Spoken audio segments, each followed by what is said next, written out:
Hi friends, now I will explain about auditory pathway.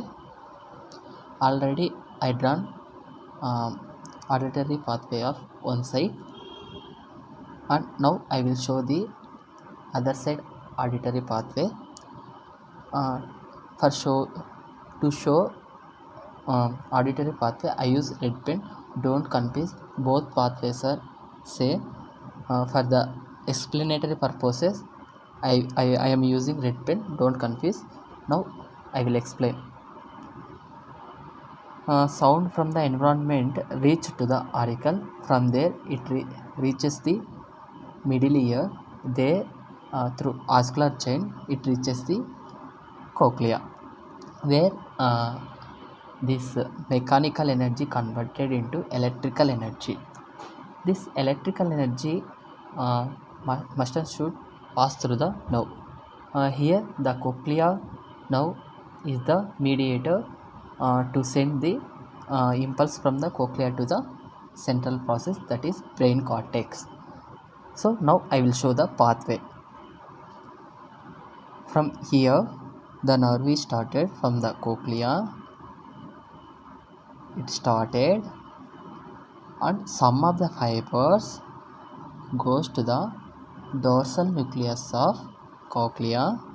Some of the fibers goes to the ventral nucleus of the cochlea. Here the fibers from the ventral nucleus of cochlea is connect with other ventral nucleus of brain of the pons.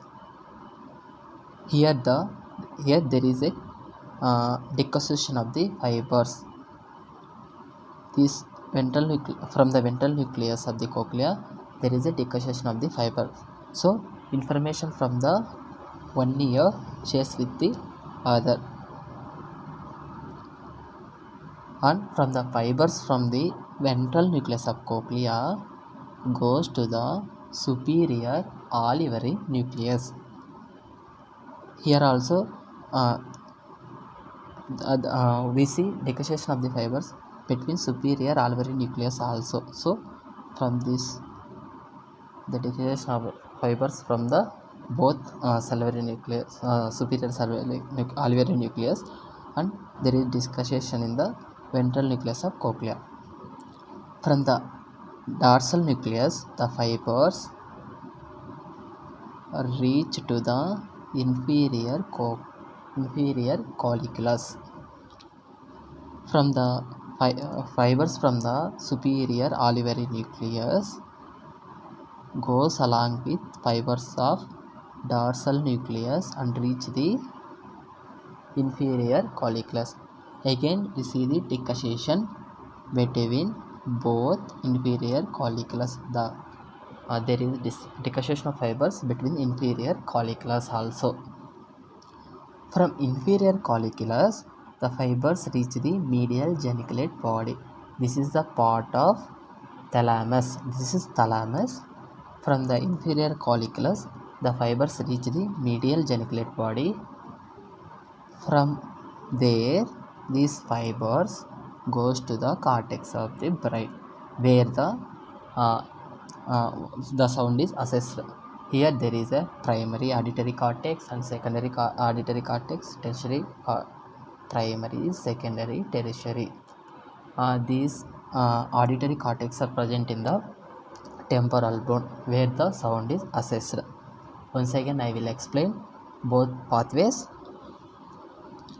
From both cochlea the cochlear nerve is started. This cochlear nerve reaches the frontomedullary junction, where there is two nucleus of the cochlea. One is ventral, another is dorsal, where the fibers goes to both nucleus, and we see decossation of the fibers between the ventral nucleus of cochlea. The fibers from the ventral nucleus of cochlea reaches the superior olivary nucleus. Again we see the decossation fibers between the superior olivary nucleus, and The fibers from the dorsal nucleus of cochlea and fibers from the superior alveolar nucleus form the uh, lemniscus. It is called lateral lemniscus. The fibers from both superior alveolar nucleus and dorsal nucleus of cochlea combine goes to inferior colliculus. From the inferior colliculus, the fibers arise and goes to the medial geniculate body of the thalamus. This medial geniculate body is assess the sound, take the auditory impulse. From the medial geniculate body, the fibers reaches the cortex where the sound is assessed. This is the auditory pathway.